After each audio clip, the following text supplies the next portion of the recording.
Hello, good afternoon. My name is Yotam Gutman, and I'm pleased to welcome you to another webinar of the CyberPros community. Today, I'm hosting two good friends of mine, Yoel Israel and Avner Greenwald. Say hi, guys. What's up? Hey, hey. So they're part of WadiDigital, who is a proud sponsor of our community. So first of all, I'd like to thank you guys for supporting us. Second reason that I've brought this gentleman here with me is because we've had ongoing discussions, numerous ones, about a thing called SEO and about the value of SEO, how it's changed over time, what we should be doing differently now. For me personally, I can say this has always been some kind of a puzzle or a mystery. It's like something that every marketer knows that you should be doing, but not all of us knows exactly what or how. So with this in mind, I approached who I think are definitely the best in the field when it comes to cybersecurity, search engine optimization, to speak with us today. Uh, just housekeeping, we have about 30 minutes for the presentation and some ample time for Q&A. Use the question mark icon on the right to submit your questions to Avner.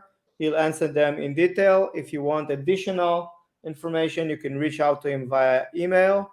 I'm also taking notes, and I'll be publishing a written summary of this webinar later with all the links to relevant information. So you guys just kick back and have fun. Sweet. Yoel, it's great having you again. Yeah, thanks, Mike. So, tell us about WadiDigital and importance of SEO nowadays. Yeah, sure. So for those that don't know, we're 18 people full-time, all in Israel, doing digital marketing for B2B technology. About 70% of our clients are cybersecurity. We do ads, lead generation, SEO, influencer marketing, and we have a Cyfluencer platform. Really, the reason why we've been able to succeed and grow is obviously not just the stereotypical answers, is that, we serve clients well and then they refer us, blah, blah, blah, blah. That's all true. But we have this moral challenge that when we see there is a problem in the market, that we feel obligated to serve it. That's why we build Cyfluencer for influencer marketing. That's why we've taken our cybersecurity SEO very seriously. We've also, I'm happy to share now, I guess, Avner, sorry, I didn't ask for permission. We're building out cyberintelmag.com, which have thousands of unique SEO views a month. It's a cybersecurity magazine where we put our clients there for free, put up some ads and things for them so they can get a little more visibility. It's something that we're growing quietly. So when we see that there are needs for our clients and for Israeli cybersecurity marketers in particular, we make sure that we can deliver. As we feel that there is unmet demand as a moral obligation. So we're here to help you, to fulfill the demand that you have so you can have the results that you need. So therefore you can help grow your company, succeed in your role, and succeed in your team.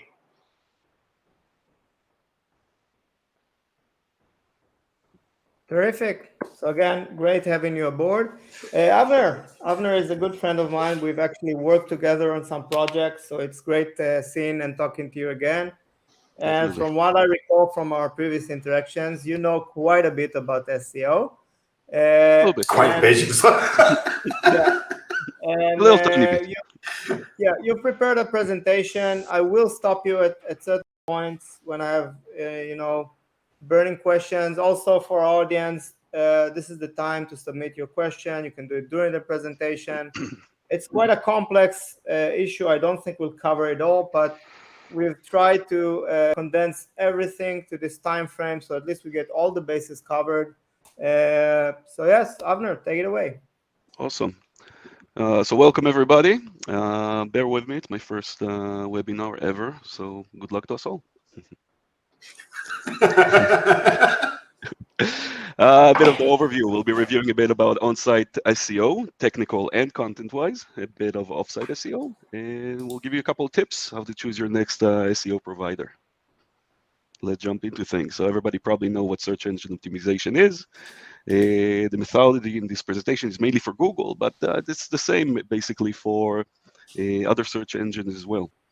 As you know, probably don't know, According to Google, SEO consists of over 200 parameters, technical-wise, on-site-wise, and off-site-wise. How a search engine result page looks like, you all know.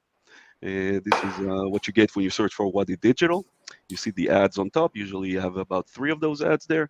Below you have the organic results, 10 organic results. On the right you have the knowledge panel, and below the organic results, not on this screenshot, you have 3 more ads, usually.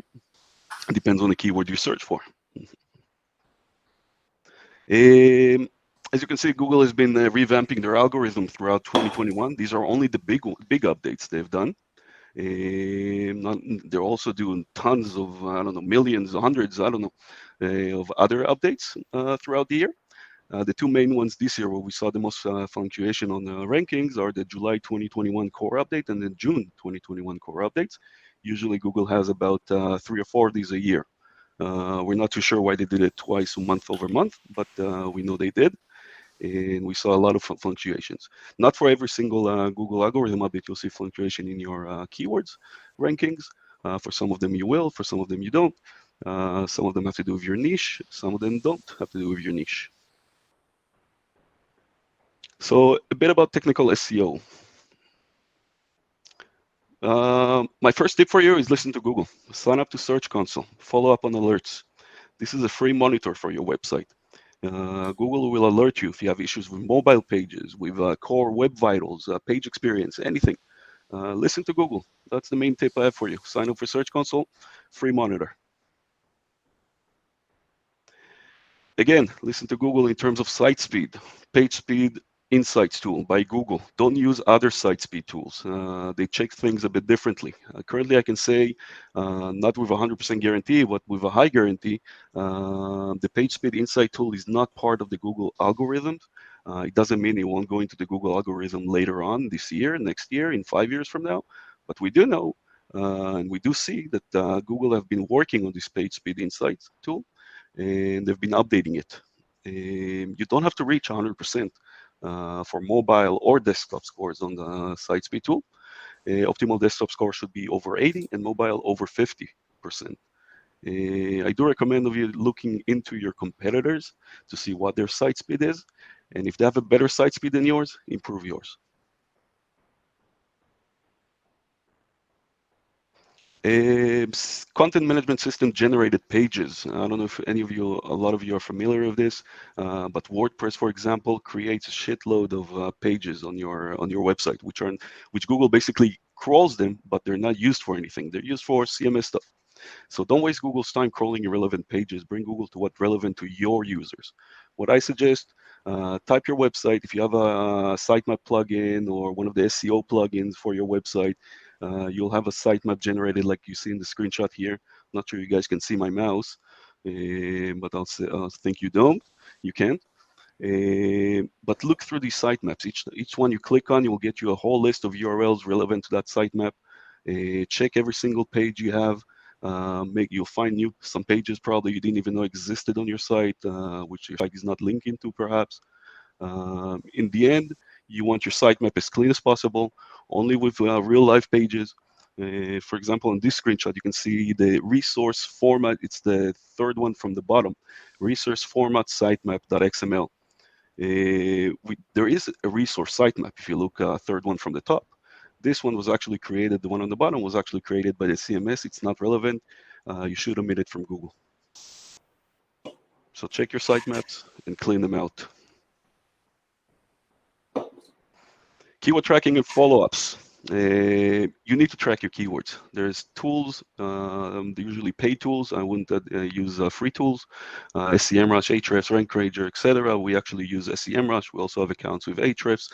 RankRanger is mainly for rank tracking, but you should track your main keywords. We usually track approximately anywhere a few hundred keywords per client, so we know exactly what's happening on the site every single day. Ahrefs is a bit problematic. Ahrefs, you have to have a very advanced paid subscription in order to see them daily. Their lowest paid subscription, I think, checks your ranking once a week. Once a week is not enough. You'll be a week late to analyze your drops in rankings or your increase in rankings. Make sure you have daily rankings. And check which pages were affected and for which keyword if you see a drop or an increase. Investigate further in analytics and prepare for the next update. Look at the first screenshot. Basically comparing a page week over week. So that page, in the first screenshot, you can see that page lost about 22% of its traffic. But if you look on the third column from the left, you can see bounce rate, from the right, sorry, you can see bounce rate actually improved by about 6%, 6.5%. And pages visit, which is the second column from the right, also improved to 1.19 from 1.14. So basically what happened here, Google dropped you off for a couple of keywords you probably were ranking for, and which you were increasing your bounce rate or increasing your decreasing your time on page, your pages per visit. So those keywords were probably not relevant for you because now you have a better bounce rate. Second screenshot, on the other hand, you can see Google is testing you. It's testing your page, not you. You can see 130% increase in traffic week over week, but look at the bounce rate. It decreased by about 2.2%. Look at the amount of pages visits, 108 versus 1.25. So the parameters you're currently getting for that page are actually worse than you had before, the week before. You're actually getting more traffic, but this traffic probably won't hold if you not improve your page. Jump into Search Console, check which keywords are now bringing traffic to this page. Usually you can see back a long time ago, 10 years ago or so, you could see those keywords in Google Analytics, but Google blocked us, so we can't see it there. So the only place we can look at is Google Search Console. So check which keywords improved. In Search Console, see if they're relevant for the page. If they're relevant, see how you can improve that page in order to maybe sustain those rankings. Because currently, 87% bounce rate, and the parameters decreasing, those keywords probably won't hold. Avner, I have a quick question. I Yeah. don't think we'll cover it later. So you mentioned this is something you should check daily. I mean, in my eyes, I was always told that SEO is a long process. It takes time for things to change. But now you're saying there are stuff that we should monitor on a regular basis. So what are these, and how often should we check these? One of the things you should monitor on a daily basis is your keyword rankings. Because if there's movement, attend to them immediately. That's one of the main things. Other than that, in order to see a trend in keywords ranking, you don't have to look every day. You can look once a month, once a week. But in order to be on top of things in terms of your SEO, check your keyword rankings daily. If you see a movement up, check why. If you see a movement down, check why. You have to be on top of these things. But yeah, SEO is a long process. We'll get to it a bit later in this presentation. Yeah. Did I answer it? While we're at it, yeah, I think a relevant question. What is a good threshold for a bounce rate? You mentioned that, so let's there is no good threshold for bounce rate. It depends on the niche, depends on the site, depends on the keywords coming in. There's no good threshold. But we see in B2B and cyber, anywhere between 60 to 80 is probably good. Can you repeat that again, Avner? Anything between 60 to 80% is probably good for you. Okay. I'll just add something. If you're like sending them to a blog, most people usually read the blog and leave, and that would be considered a success. There's no, like, let's say there's not a form or a call to action or things like that. You might have a higher bounce rate, but it still would be considered a successful visit. So sometimes time on page might be a little bit more relevant depending on the landing page. We're getting to time on page. Slow down. Moving forward. Any more questions, Yotam? No, thank you. Awesome. Inner linking. It's very important. Inner links are the links on your website sending to other pages on your website. You all just mentioned those. You need to give the user the best user experience. Don't give them broken links. Don't give them redirect chains. They slow them down. That's bad UX. Google measures that. Be consistent. Anchor A should only link to one page. Don't link Anchor A. If your anchor is cybersecurity, don't link it to a bunch of pages on your site. You're mainly getting Google confused. So Google doesn't know which page to rank for cybersecurity. Don't confuse Google and your users in the end. Anchor A should only link to one page. That's the main point here. You can run a crawler on your website, by the way. We're using in Wadi, we're using Screaming Frog. We basically locate all the links on our client's website, and we fix that. So get a crawler, and you can fix that yourself as well. Website architecture. Keep it simple. Look at the screenshots. Top versus bottom. What looks cleaner? Also try to avoid content categories such as blog from being on subdomains. Your main domain is the most strength. A new blog on your subdomain, a new subdomain doesn't have that much strength as your main domain. Try to avoid self. Go ahead. Just to add here, HubSpot, their blogs by default is blog.yourdomain.com.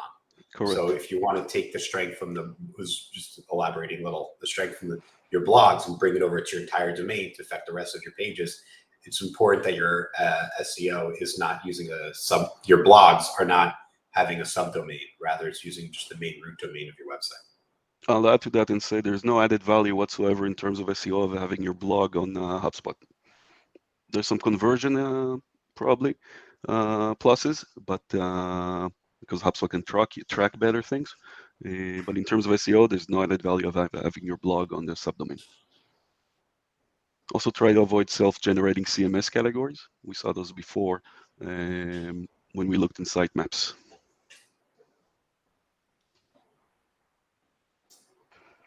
Okay, let's jump into on-site, content-wise. New sites shouldn't compete. Look for opportunities instead. A lot of clients come to us with new websites. They're new startups, new niches in cyber, for example. New sites have low authority, but they can still rank for opportunities.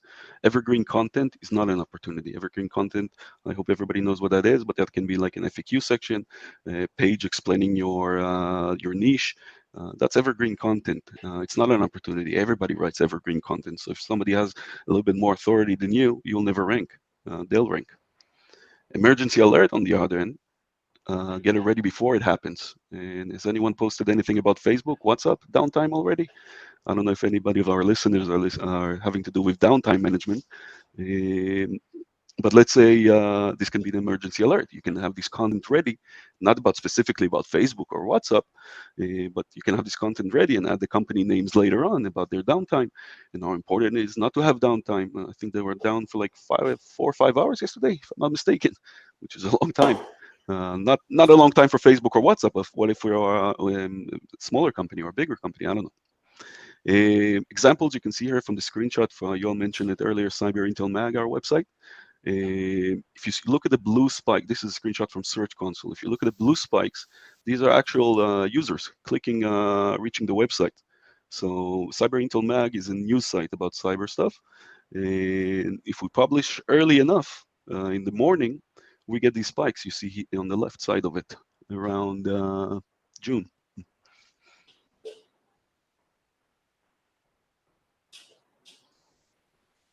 So how do you find opportunities within your content?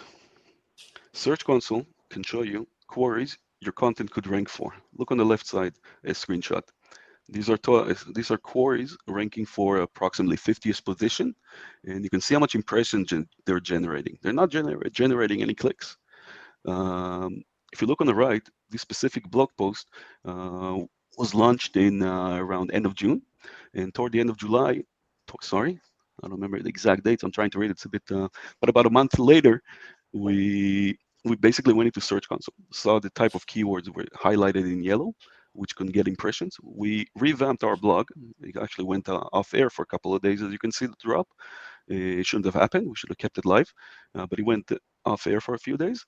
And after we optimized it for the keywords we wanted to, we got triple the clicks, I think.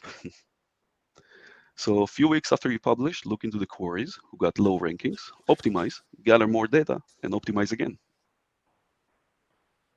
But I want to add something that's kind of related, probably for everyone here, but YouTube. I know a lot of people on YouTube, they'll change the headline, the name of the title of the video after based on things that are relevant in the news, even for the same video. And it helps them get many, many more organic views. So it's basically backing up what you do here, but you can say in here, you can also do the same thing for YouTube, but just by updating the titles of the videos. Watch out when you update your titles in WordPress. Sometimes when you change the titles in WordPress, it will actually change your URL. Make sure not to change URL. You can optimize your title a bit, that's fine. URL should stay the same. If you do change your URL, make sure you have a 301 redirect to the new one. So about SEO-friendly blog post structure, doesn't matter if it's 350 words, 2,000 words, 1,000 words. Get your point in there. If you got your point within the 350, 500 words, don't try and push. Wait, I have to stop you. Go ahead. I was always told that below, I think, 800 word, that's common practice. All new content is rubbish. It's not even indexed. That's not true. I can show you pages which rank and get actual clicks from 50 words. Okay, so if the quantity or size Doesn't quantity of matter. words, Doesn't matter as doesn't long as you get the information the client, the user wants to know inside that content. Okay, so tell us what we should aim for. All right, intro paragraph. Intro paragraph will get your user in the end. Don't make it long. Make it short. 3 rows, 4 rows, 50, 60 words, no more than that. Even less, even 40, 50 words. Get the user interested. Make sure what you search for shows into that intro paragraph. That will get him to stay. Next thing is table of contents. It makes the life easier for the user, of course, and for Google. And those are inner links, by the way. You can throw keywords in there as well. Table of contents is not important for 350 words blog post, but let's say you have a 2,000 words blog post, make sure you have a table of contents. Subheaders, important to get your SEO keywords in them. These are usually tagged as H2 in the HTML. If not, make sure to tag them as H2s, H3s. If they're subheaders, get your SEO keywords in them. That's important. Images, be unique. Stock images don't add you any value. Not sure which images you can use, maybe images from your SaaS, perhaps. But stock images, feel free to use them, but they're not going to add you any value. Videos, they increase the time on page. This is a very strong part. If you have a video, let's say you have a blog post, and you have a 2-minute video on top. If someone watches that 2-minute video, he already gets you 2 minutes time on page. That's a big Google parameter. If he's on the page for 2 minutes reading your content and watching your video, the results Google brought this guy on the search results page must be relevant. So you might get an increase out of that. And always don't neglect your title tags and meta descriptions. Title tags, make them short. Don't have to make them too long, up to 65 characters, más o menos. Meta descriptions, you can go up to 300 characters. I know a lot of SEOs don't like to use more than 150, 160 characters, but we recommend our clients up to 300 characters, not words, sorry, up to 300 characters. Mostly get the most important part in the first 150, 160 characters, but you can always add another 150. Sometimes it will show on the Google search results, sometimes it won't, but why not?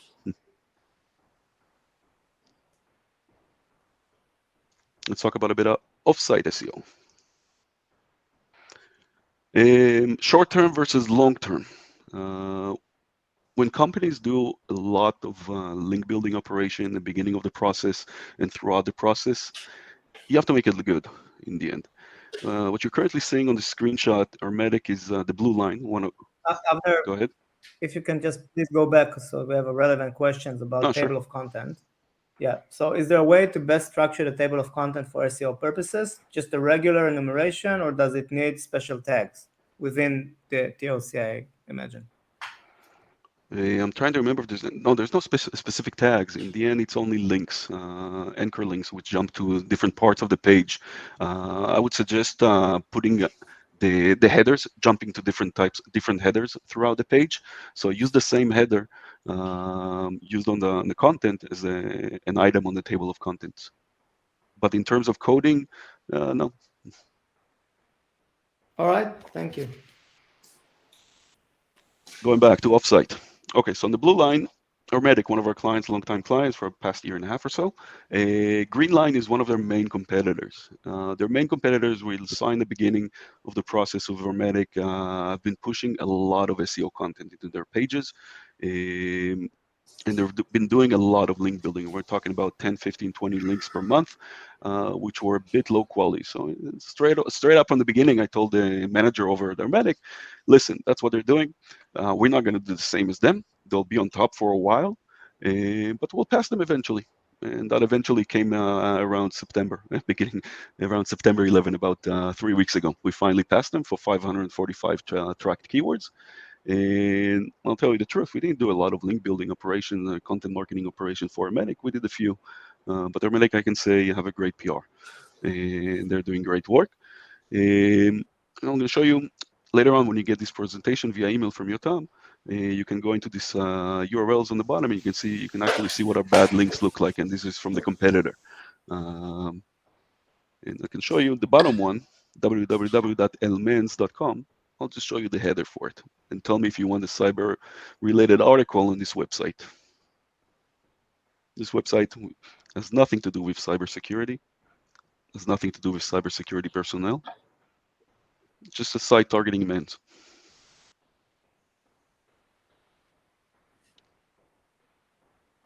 So like I said, site choice, that's very important. Real inactive website. What's a real inactive website? A real inactive website is basically a website which has traffic, a website which is active on social media, a website that responds to social media queries by its users.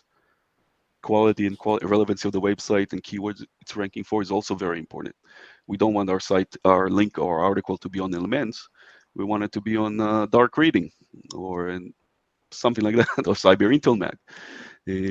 So the quality and relevancy is important. You can use tools like SEMrush and Ahrefs to look at the different keywords the site is ranking for. If you're not sure if it's relevant to you, look at the keywords the site is ranking for. Run it in SEMrush. You get a whole list of keywords the site is ranking for. See if those keywords are relevant to you. If they're not relevant to you, I don't think you need to be on that website. Article, the text himself, branded versus non-branded articles. You can upload for content marketing and link building. You can upload branded articles. That's fine. If you upload a branded article, don't link from them using a keyword. Link from them using the brand name. Non-branded articles, which don't talk about your brand. You can use exact match your anchors. Not really exact match. I'm saying exact match, but add 2 or 3 words. I'm talking about 3 to 5 words to use as your anchor, and send it to a blog page on your site. Don't send it to the product page. Don't send it to your homepage. You have branded for that. Links anchor is very important. Don't use exact match. If you're targeting cybersecurity, make sure to add a couple more words to that anchor before you link it.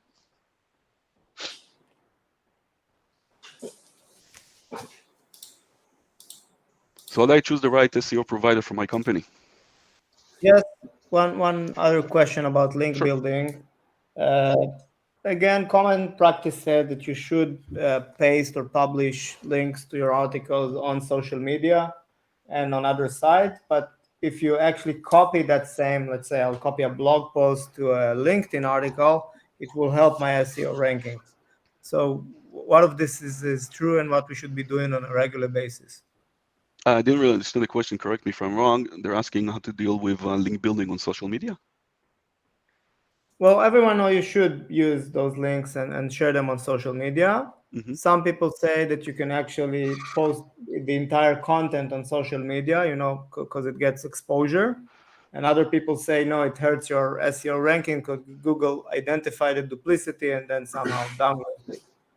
It doesn't hurt your SEO ranking in terms of duplication. Don't worry if anyone copies any of your content on your site, if anyone copies anything from you, images, videos, anything, anywhere they post it on gives you better strength. You're an authority. You're getting people to copy from you. In terms of social media, most of the social media posts are not getting indexed, not on Facebook, not on LinkedIn. LinkedIn articles do get indexed. So that's an interesting one. We don't have a case study or anything to prove anything behind it. But in the end, I don't see a problem with posting an item you posted before, posting it as well on LinkedIn articles. Google will index that again, and maybe will think LinkedIn copied it or the person on LinkedIn copied it, and that's fine. In the end, makes you the authority. If people are copying you, you're the authority in the end. Okay. Cool. So how do you choose your next SEO provider? Have a clear plan. That's the most important thing. I'm showing you, maybe it's too small to be readable, so you'll be able to see it later on when Yotam shares this PowerPoint with you. But have a clear plan. This is a demo Gantt plan for an SEO project of ours. Demo, not all tasks on this, but basically you can see, you, the client, can see, and us, the operator, can see, the agency, what's happening from day one, what's happening month 1, what's happening month 2, everything is yellow is done happening on that month, and so forth. So have a clear plan. There's a lot of tasks happening off the Gantt, that's for sure. Gantt is just a roadmap, but have a clear plan. Tasks coming in and out, that's fine. Agency portfolio needs to have an extensive experience in your cybersecurity niche. If somebody knows your lingo, they'll do a better job. That's for sure. That's all I can say about this one. Ensure the person doing your SEO is dedicated for your project and is an expert in his or her field. Okay, don't get a junior to work on your project. Get a senior SEO, someone with 5, 6, 7, 10 years of experience. You don't want someone with 1 or 2 or 3 years experience to work on your project. You need someone with experience who can answer your questions. When you target. Is there any tip for actually verifying this? Sorry, go ahead again. I mean, anyone I'll talk to will say that they're an expert, right? Do they have any tips on identifying, people who are really in the know? Sure. Go on LinkedIn. Go on their profile. See how much years they've been working in SEO. Have they worked in an agency? Have they worked in-house? In-house is a lot of different work than working in an agency. I think asking for referrals is also a big one. Referrals is a big one. Right. Generally speaking, I think case studies and graphs can be manipulated. But not referrals about the agency. Referrals about the account manager. Correct. How much correct. And how much that they grew and the customer service, attention to detail, understanding the lingo. And to go back to the second bullet that Avner noted here is not just understanding the lingo, but also having the connections to get backlinks from other websites, cybersecurity websites. When you serve so many cybersecurity companies, we have that network and those connections in order to be able to, to serve you off of your website, your offsite SEO. So there's a much greater advantage in that. Definitely. Cool. When targeting English markets, make sure you have an Anglo team working on your account. You don't want any spelling and grammar mistake, that's for sure. Weekly meeting with an experienced account manager. In the end, the account manager on Wadi's side has a lot of work on his side. The account manager on the client side has a lot of work on his side. They need to catch up on a weekly basis in order to move things forward. SEO can do everything on their own. A lot of things we need approval from our clients to move forward with, and we get those approvals on a weekly meetings basis. Sometimes when we assign clients items in our work files and stuff like that, they're skipped on. That's why we have a weekly meetings. Again, they're important in order to move forward. If you're not going to have weekly meetings, nothing is going to move forward. I want to add something about the weekly meetings here. It's imperative that your experienced account manager is the one actually doing the SEO. One of the biggest things that trip people up, this also goes for ads and other service providers, is you have just kind of like an account manager, the person that isn't actually doing the SEO, or let's say the advertising isn't actively managing the account.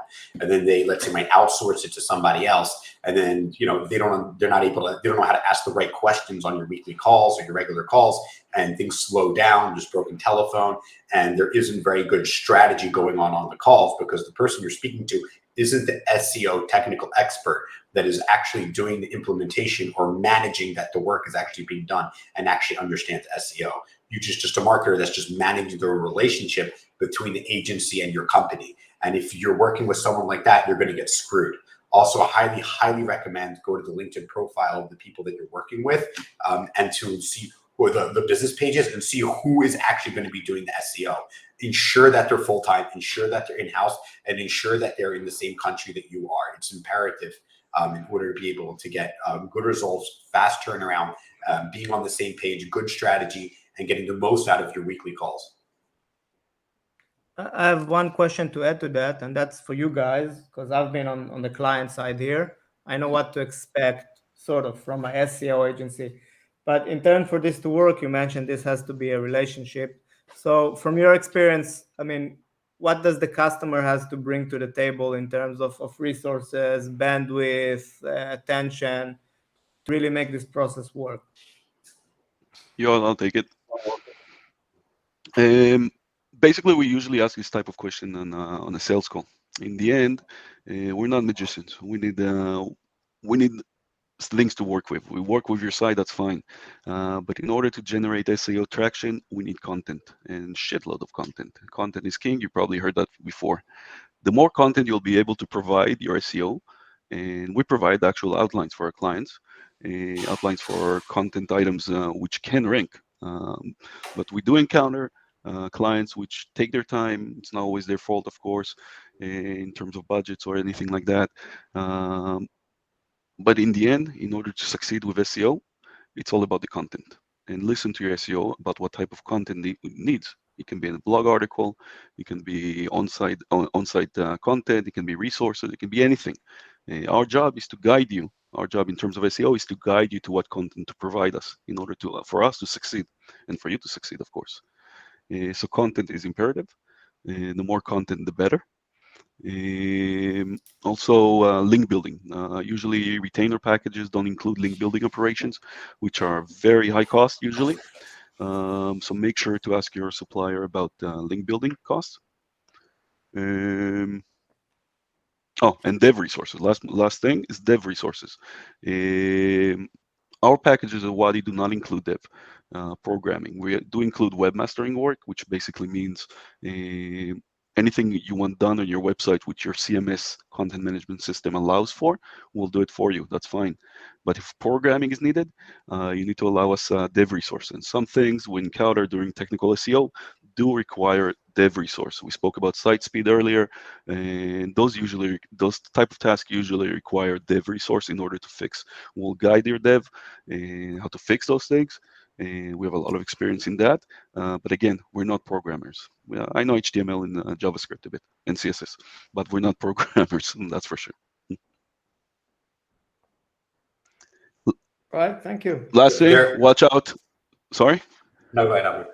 All right, watch out for SEO guarantees and ask to see actual examples of success. Actual example of success, case studies, they can bullshit you around. That's why we don't offer case studies, because we can basically bullshit them around. So hard to see those. But if someone promises you anything in terms of SEO, that should be a big red sign. We don't work at Google. And as you saw before, previous slide, you saw the amount of Google algorithm updates happening throughout the year and many more of those. If someone promises you results, raise a flag.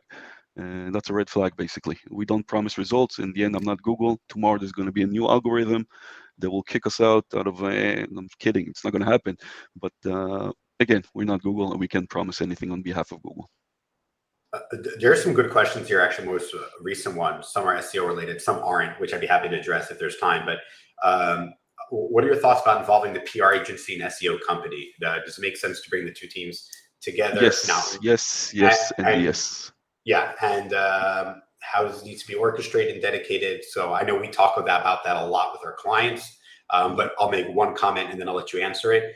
We do intend to bring in, we're in the process of bringing in some cybersecurity PR experience in-house at Wadi, so you can ensure that they're both being done. PR to support SEO, but you can elaborate. All right, PR supports SEO. That's true. PR is like content marketing and link building in the end. What I try and do with our clients is get their PR involved with us by asking the client to forward us any content the PR team is going to publish. If we get that content before it goes live, we can optimize it in terms of links, in terms of keywords, and that basically helps in the end. So PR and SEO hand to hand for sure, if possible. I know it's not possible sometimes. PR, usually the marketing manager we work with, sometimes is not involved with PR, so it's hard to get us in the loop for that. But try. PR can definitely assist with SEO operations and success. Yeah, and we'll be offering that in-house. There's some more questions. As for choosing an SEO provider, what if content is lacking? And that question just moved. Where did it go? What if content is lacking and we do not want to outsource the content? What would be the minimum content amount, quote unquote, needed to make sense to start with SEO? Just a side note, if you're familiar, we're well networked with Cyfluencer, with dozens and dozens of cybersecurity influencers. Many of them are technical writers. If you need help with getting content on your blog, we can do that. Additionally, if you get an influencer to do it, they will then share it. And then when people search for that influencer in the future, it's very likely your blog will come up too. So if you find an influencer in your space to write for you, it's a win-win. Someone else writes it, they understand the technical, they're going to promote it themselves, and it'll be even a greater SEO for sometimes if they ever get searched for, they might come up. So if you want, you can reach out to that. But Avner, how much content do you think is necessary to be created per month for SEO? It's a good question. I wouldn't go into an SEO project with a client who can supply at least, I don't know, 2,000, 3,000 words per month. And if he can't supply it, we'll definitely make him an offer so we can supply it for him. Yeah, and it's important to keep your content very technical. This is a little more than SEO, but we see from Cyfluencer, the more technical and detailed that the content and blogs that people put on our platform, that we allow on the platform, the more engagement and the more shares they get from influencers and the more it's being talked about. Yeah, so I just thought that's something worthwhile. Can a glossary be as short as 50 words, or is there also a minimum, such as the 350 or 2,500 words? So how long should a glossary be? Can it be, because I think you mentioned something. The glossary is a list of items and explanation per item. There's no minimum or maximum. If you get your info in there, get it in there. It doesn't matter how many words is it. Okay, cool. How can we get ready for Google's next update? How can you protect what focus should be on? I guess you already answered that, right? We're not Google. You can't, but basically Google deals with the content on your site and your linking. Go ahead. I'll add something. I have heard you say this before. Don't get shitty links like that other company that we're competing with in Hermetic. No. If you're going for link building operations, don't do what that other company did. It didn't help them. You saw their graph, the green line. It's not moving. It worked in the beginning, the first few months for them, and it got them the big increase on top of our client. But as you saw, it didn't last. It got stuck for a year, the same graph. Yeah, quality over quantity. Yep. Here's any more SEO questions? If not, there's some good general marketing questions. I'd love to answer them. I've seen many times. I know people want to know. Yeah, let's let Avner conclude the presentation. We'll switch back to video mode and then we'll discuss all this. Awesome. If anyone has any more questions, throw them in now and we'll address them all. Cool. No, this is the end of the presentation, probably, most likely. We have a free offer for you. Everybody who's attending, schedule a free call with Yoel or me or together and get your free SEO site audit on share screen. We'll show you issues with your site. We'll find them for you in live. So feel free to email both me and Yoel and we'll schedule. If you're watching a recording, you can also reach out to us. Beautiful. Questions. How do you measure SEO? I love the color selection. Right, it's great. How do you measure SEO efforts? I know it's very generic, but question. How can you measure that? How do you measure SEO efforts? Measure KPIs. Decide on the KPIs in the beginning of the project. We usually decide on KPIs together with the client on the first 2 months of operations after we get to know the client a bit and their website and how they operate. But in the end, we're tracking keywords for you. We're your SEO. We're supposed to track keywords. So like you saw before, the keyword trend you saw for Hermetic, that's the trend you want to see. That's a good trend. All right, back to the basics. How do we choose the right keywords?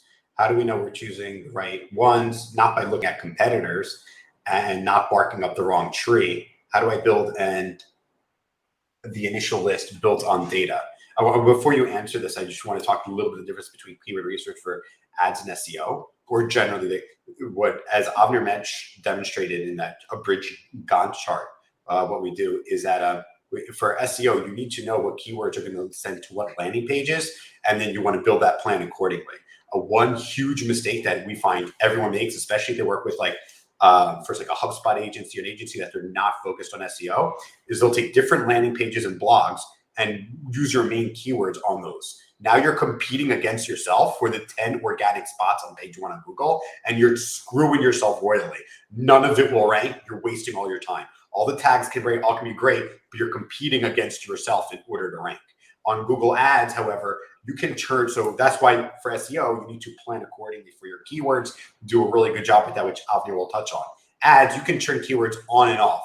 You can target different demographics. You can send them different landing pages. So from Google Ads, you can do as you wish, and you don't have to be as patient and as strategic. But can you talk about the strategic of how we do keyword research and if and how we should bring competitors' websites, how we should involve that into our keyword research? Basically, how we do keyword research, I know the question said no competitors.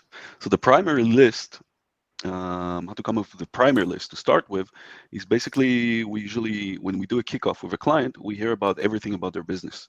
And on that meeting, we need to gather a lot of information from the client and to ask them basically, what do you think your specific clients are searching for in order to find you? What do you want them to search for in order to find you? Keyword research changes throughout the project's life. Usually after 6 months, we do a refresh for the keyword research as well and find out new things we didn't think about. But when we look at competitors' keywords in order to better build, because we locate a few hundred keywords in the end during a keyword research we want to target the client for. Of course, we approve every single keyword with the client, but we do locate, if you saw for a medic earlier on the slide, it was 545 keywords we're tracking. So we get a lot of keywords from the competitors. Search Console can help as well, by the way. Search Console can rank you, like you saw in that screenshot earlier. You might see some keywords there you didn't think about, so always use Search Console as well. I think that's about it. But in the end, we need to ask. You need to ask yourself what your clients are looking for in order to help us to generate a good keyword research. My input here is also consult with the product people from within the company, because they know the competition very well. They know the specific lingo. Like in my area, we used to be endpoint, and they changed to EDR, and now XDR is the main thing. And that's only happened in the last 12 or 6 months. So product people know this very well. They have all their technical lingo that they want to push out. Not all of it is SEO relevant, but I think it's a good place to start from within the company. And that, yes, obviously you can validate that in front of the competition, unless you're completely greenfield and you're making stuff as you go, and then just use what's the company official pages say. Again, I don't think this is doable without looking at what's out there. It doesn't have to be in the competitors. You can look in the major websites. Like, for instance, in our field, if you target the United States, they'll say cybersecurity. In the UK, they say infosecurity or infosec. In the United States, they say SMEs. In the United States, in Europe, it's SMBs. So there are different, nuances that you might want to take into consideration, and that's something that you get exposed to by looking at all the stuff out there. Again, not necessarily on your competitors. Check for the big media website. You'll see all the recurring themes there that you can use.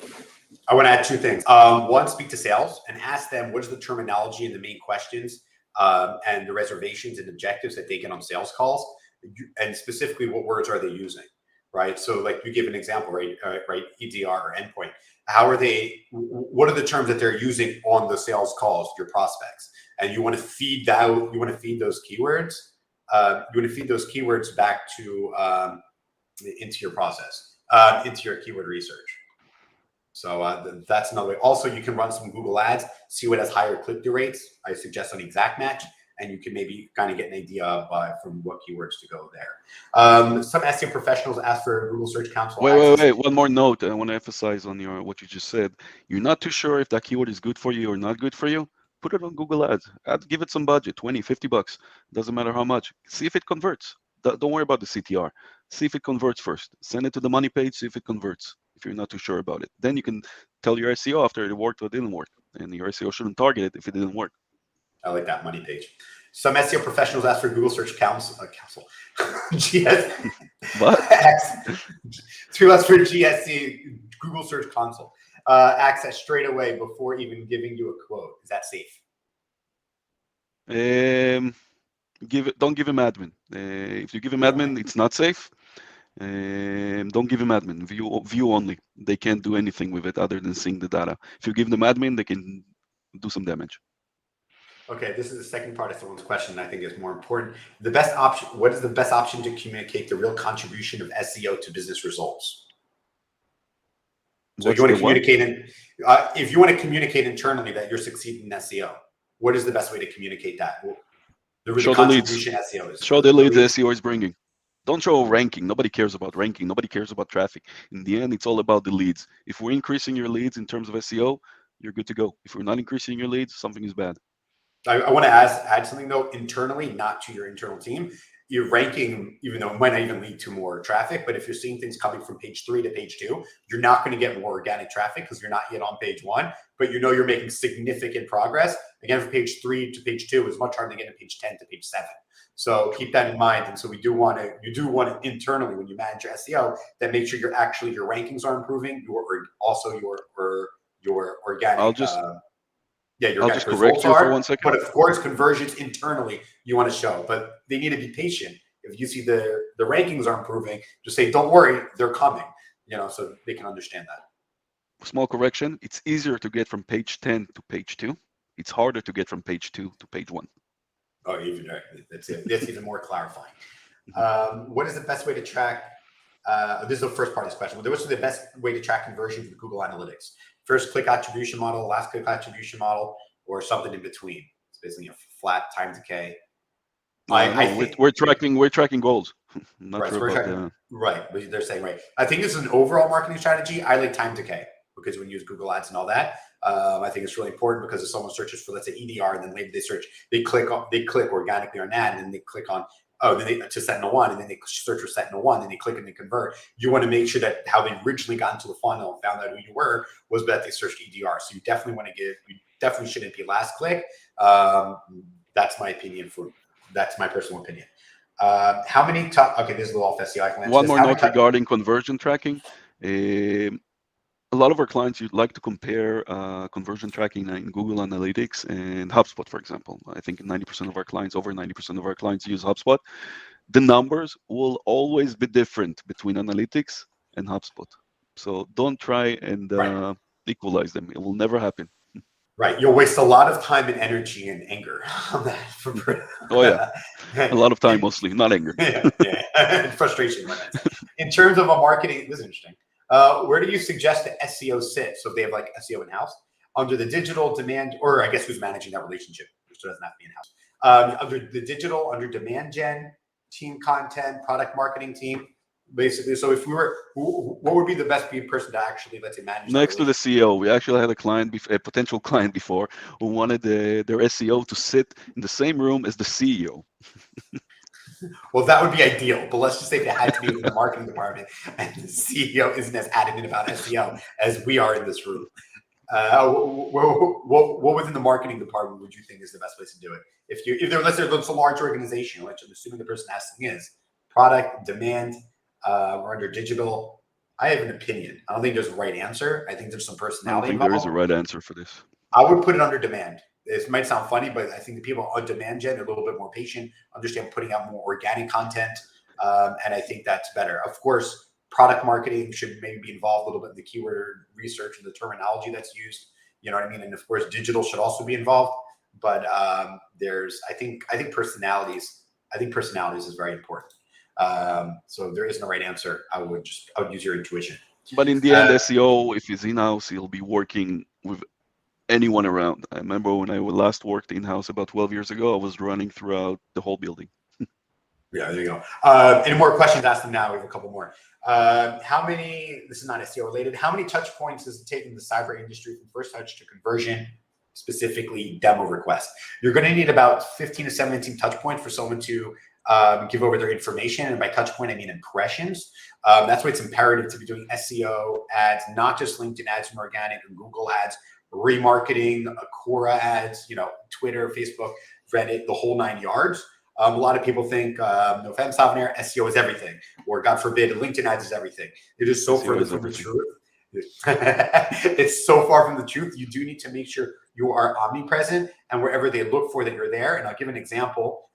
Let's say if you're only doing LinkedIn ads, it's a huge mistake because you think the targeting is excellent. You don't have intent. But what if they saw your LinkedIn ad? Imagine you're scrolling yourself, right? Instagram or Facebook. You see an ad, you're like, oh, that'll make a great gift. You don't click on it or whatever. You scroll past it, and they're like, oh, what was that gift? I want to search for it now, right? So I saw an ad that's on Instagram for a colorful line wooden puzzle, which I know my 9-year-old daughter would love.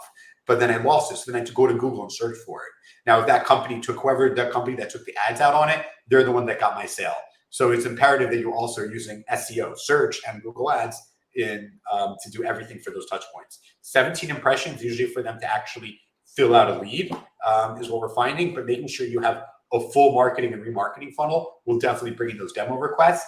If you want to see specific how we build funnel media plans, pop me over an email. I'll schedule free for you so you can use it in-house. Defining persona. In cyber, we cater to developers and security buyers. While other personas concern, okay, basically there are their persona and a different persona are searching for the same search terms, for the same keywords. Is there a way to just to be able to say, I only want these people to be to see my results? Very hard. No. On ads, you can. On ads, there's some way things you can do. You can control. Especially LinkedIn ads. Yes. No, but if someone's searching. So using the messaging is very good. SEO is just whoever searches, it shows up. But on ads, you can also do demographics. So if let's say one people that search might be higher net worth, higher income than others, you can actually target by that. You can target by gender. You can target by age. These are all these things. So you can say, I'll spend 30% more if, let's say, they're 45 plus than if, let's say, they're under 45. And I can exclude anyone 18 to 24 from ever seeing my Google ads. So there are many different targeting options in Google search. But for SEO, the answer is no. For SEO, try and locate your high intent keywords.